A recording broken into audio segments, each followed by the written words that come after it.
খুব ইম্পর্টেন্ট একটা জিনিস দেখাবো। যারা ইটালিতে বসবাসরত বাংলাদেশি ভাইরা আছেন, তাদের যে শখ আছে, শখ ছাড়া বাইক কেউ কিনে না, সেই শৌখিন মানুষদের জন্য আমি দেখাবো কিভাবে একা একা আপনারা পরীক্ষা দিয়ে লাইসেন্সটা নিতে পারবেন বাইকের। হ্যাঁ, এই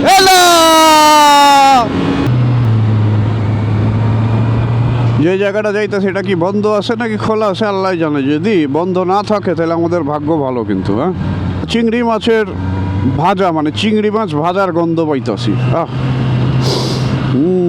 কি বন, এই তা পড়লাম আমাদের জায়গা যেখানে বাইক চালানের প্র্যাকটিস করে পোলা পাই, প্র্যাকটিস চলতেছে।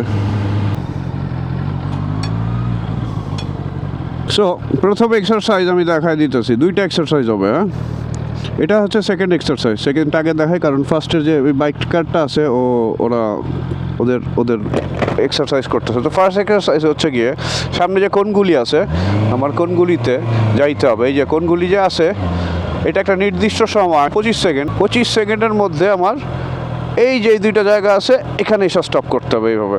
হ্যাঁ, আমার সামনের চাকাটা এই যে চারটা কোণ আছে, এই চারটা কোণের মাঝখানে থাকবে। হ্যাঁ, আবার আমি ঘুরাবো গাড়িটা।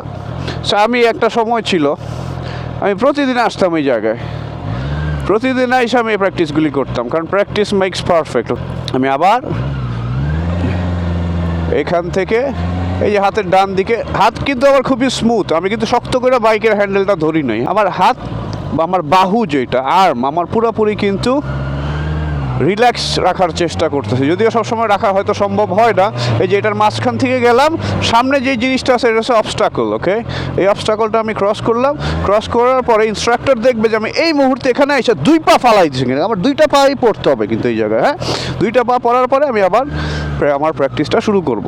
এই লেনটা যেহেতু খালি হয়েছে, আমি স্লোটা দেখাই। স্লোটা হয়েছে বেশি টাফ ফার্স্ট এটা চাইতে। এখানে আপনার পা মাটিতে যাতে না পড়ে চেষ্টা করবেন। হ্যাঁ, সো এখানে আমি কীভাবে যাবো, আমি আস্তে করে, হ্যাঁ এটা হচ্ছে আস্তে, হ্যাঁ এটা আস্তে আস্তে আমার এটা যাইতে হবে বোঝার জন্য যে স্লো স্পিডে আমার স্ট্যাবিলিটি কেমন। হ্যাঁ, আমার এখানে বড় একটা কোণ নিলাম, বড় কোণ নিয়ে আমি বাইকটা সুন্দর করে ঘুরায় ফেলবো।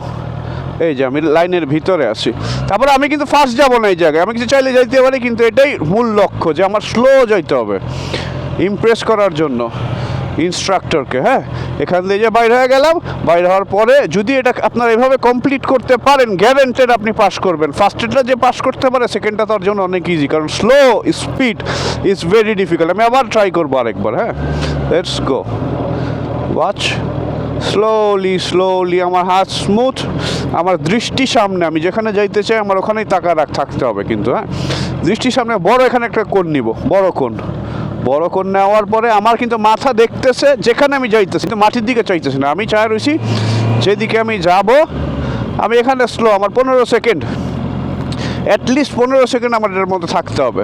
স্লোটা করার পরে ফার্স্টটা করে মজা আছে। ফার্স্ট একটু মজা, কারণ বডি মুভমেন্ট করতে হবে ফার্স্টেরটায়, বডি আমার মুভ করতেছে। হ্যাঁ, আমার কোমর, আমার মাথা সবসময় চায় তাকায় থাকি আমি সেখানেই যেখানে আমার যাইতে হবে। ঠিক এই জায়গাটা আসার পর আমি স্পিড দিলাম একটু, এই যে আমি স্পিড দিলাম, ওই কোয়া সামনে এসে obstacle cross, I will go again and I will stop exactly here. There you go, pass. তারপর আরেকটা টেস্ট হয়, এই টেস্ট যারা পাস করে তারপরে আরেকটা টেস্ট হয় যেইটায় রাস্তায় নিয়ে টেস্ট করা। হ্যাঁ, রাস্তার কিছু কম্পোর্টামেন্টো বা বলে বিহেভিয়ার আছে, ওই বিহেভিয়ারগুলি হ্যাঁ ওইটা টেস্ট করায়। Se un ragazzo, no, vuole fare da solo, quindi non va in autoscuola, Okay. e fa da solo pratica, da solo e poi presenta in motorizzazione. Okay. Cosa deve fare per superare il primo passo, che è questo l'esame? Dipende dal livello a cui è, sicuramente. Sì. Dipende dal livello a cui è, deve un attimino avere un minimo di padronanza della moto. Sì. Forse la cosa più difficile è fare quella curva lì che è una curva un po' più veloce e non deve perdere tempo nel rettilineo. È un test fattibilissimo da fare in 25 secondi, non c'è problema avendo una moto a disposizione chiaramente. Secondo te quale è più difficile, fare quello più piano o più veloce? Per me io trovo difficoltà più piano. Sì. Soprattutto con una moto pesante, quello lento è più difficile effettivamente perché ha una curva molto stretta e quindi sì, forse la parte più difficile è quella lenta. Sì, perché per esempio questo Kawasaki è un po' grande, tipo, Sì. no? Sì, ad esempio lei ha tanta difficoltà in quello lento.